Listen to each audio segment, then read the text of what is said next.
오늘 말씀은 히브리서 1장 말씀입니다. 히브리서는 유대교회에서 그리스도교로 개종하였으나 다시 유대교로 돌아가려는 이 유혹에 직면한 히브리 성도들을 대상으로 한 서신이며 그들로 하여금 핍박과 유혹에도 불구하고 그리스도께 대한 신앙을 굳게 지키도록 권면하기 위한 목적으로 기록된 서신입니다. 기록 시기를 보면 히브리서 12장 4절에 보면 너희가 죄와 싸우되 피 흘리기까지는 대항하지 아니하고 라는 말씀을 통해서 당시 그리스도인들 가운데 순교자가 나온 것이 아님을 짐작할 수 있습니다. 그렇다면 역사적으로 보면 주 64년에 네로 황제의 박해나 주 80년대에서 90년대 도미티아누스 황제의 박해에서 많은 그리스도인들이 순교의 피를 흘렸기에 이런 박해 때는 아닌 것으로 보이는 것이죠. 다만 주 49년 이후에 클라우디우스 황제의 이 박해에서 많은 유대인들을 로마에서 추방시켰고 추방에 의한 자신들의 산업과 재산을 빼앗기기도 하였다는 것이죠. 그래서 10장 34절에 보면 너희가 갇힌 자를 동정하고 너희 소유를 빼앗기는 것도 기쁘게 당한 것은 더 낫고 영구한 소유가 있는 줄을 알미라 라는 말씀으로 보아서 이 히브리서 저작 시기가 바로 이때, 다시 말해 글라우디우스 황제 이후부터 네로 황제 이전 사이에 어느 한 시점으로 보이는 것이죠. 이 편지의 수신자들은 신앙적으로 이미 성숙한 단계에 도달할 정도로 신앙 경력을 갖고 있음에도 불구하고 그들의 영적 상태는 어린아이에 불과했다라는 것입니다. 클라우디우스 황제의 이 유대인의 추방령으로 인해서 심각한 재산 손실과 고난을 잘 감당했던 자들이죠. 하지만 이제는 그들에게 다가오는 심각한 핍박의 위기에 직면하면서 그들의 인내와 헌신은 약화되어 가고 있었던 것이죠. 게다가 아마 주변의 유대인 회당들로부터 오는 압박에 못 이겨서 유대교와 타협을 모색하려는 그런 위험에 빠져들고 있었던 것입니다. 그래서 본서 기자는 그들로 하여금 유혹을 물리치고 그리스도께 대한 믿음을 굳게 지키도록 하기 위해서 본서신을 썼다라는 것입니다.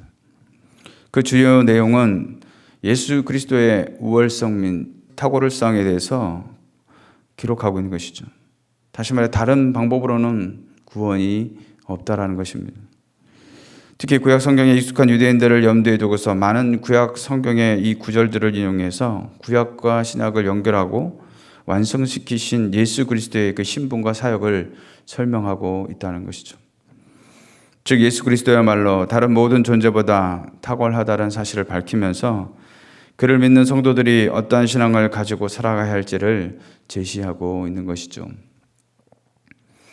그래서 천사나 모세, 아론 및 레위 계열의 이 대제사장들보다 탁월하고 우월한 존재인 예수 그리스도는 옛 언약을 완성시키는 영원하고 완전한 속죄 제사를 그 몸으로 드려서 완전한 구원을 가져오신 분이시다라는 것입니다. 히브리서는 바로 이러한 예수 그리스도를 믿어서 새로운 신분과 지위를 얻게 된 성도들에게 다시 과거의 유대교 및 율법주의로 돌아가지 말고 신앙을 지키기 위해서는 당면할 수밖에 없는 이 핍박과 시험을 인내로서 극복해서 그리스도께서 이루신 이 구원의 영광의 자리에 나아가라는 권면을 하고 있는 것이죠. 그렇다면 고난과 핍박 가운데서도 어떻게 영광스러운 구원의 자리로 나아갈 수 있었던 것일까라는 것입니다. 그것은 만유의 상속자여 하나님의 아들이신 예수 그리스도를 통해서 구원의 진리를 말씀해 주시기 때문에 가능하다라는 것이죠. 1절 말씀해 보시면 옛적의 선지자들을 통하여 여러 부분과 여러 모양으로 우리 조상들에게 말씀하신 하나님이라고 말씀하고 있습니다. 하나님께서는 옛적에 곧 구약시대 동안에는 선지자들을 통해서 여러 부분과 모양으로 말씀하셨습니다.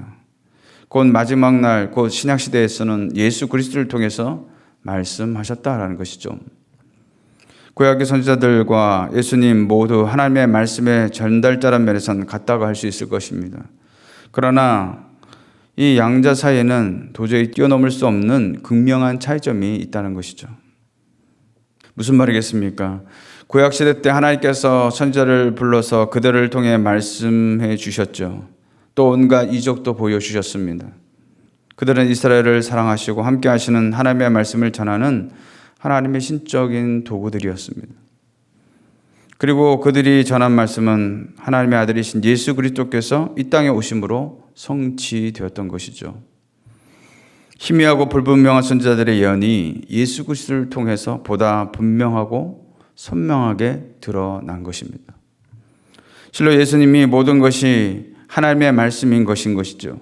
예수님은 신적인 말씀 그 자체로서 구약의 선지자들이 계시의 전달자였다면 예수님은 하나님의 계시 자체다라는 것입니다. 그들이 하나님의 종들이었지만 예수님은 하나님의 아들이셨습니다. 이 말씀에서 하나님은 말씀하시는 분이시라는 사실을 알 수 있는 것이죠. 만약 하나님께서 선지자와 예수님을 통해 말씀하시지 않았다면 어떻게 되었겠습니까? 인간의 힘으로는 우리가 하나님을 알 수가 없는 것입니다. 하나님께서 당신에 관하여 말씀하셨기에 우리가 그 말씀을 듣고 또 깨닫고 믿을 수 있게 된 줄로 믿습니다.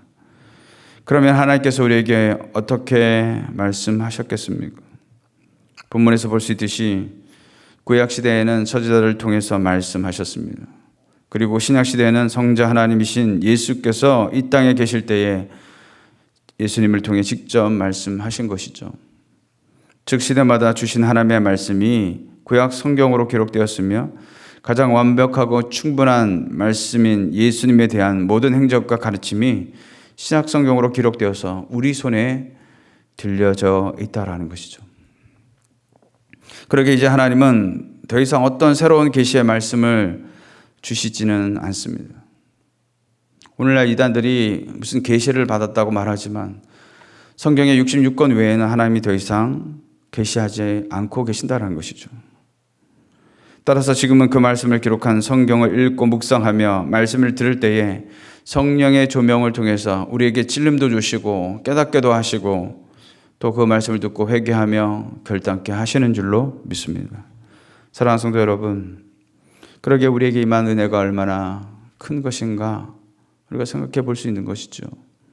희미했던 하나님의 말씀이 예수 그리스도로 인해서 명확하게 우리에게 드러났다는 것이죠. 무엇이 진리고 무엇이 구원의 길인가 하나님께서 우리에게 예수 그리스도를 통해서 분명하게 말씀해 주고 계신 것입니다. 뿐만 아니라 그 말씀을 듣고 깨달을 수 있는 은혜 또한 우리에게 주셨다라는 것이죠. 그러므로 오늘도 어떤 고난과 핍박 가운데서도 말씀하시는 하나님의 말씀을 붙들고 나아갈 때 저와 여러분의 삶에서 예수 그리스도의 이름으로 승리하는 복된 하루가 되시기를 주님의 이름으로 축원을 드리겠습니다.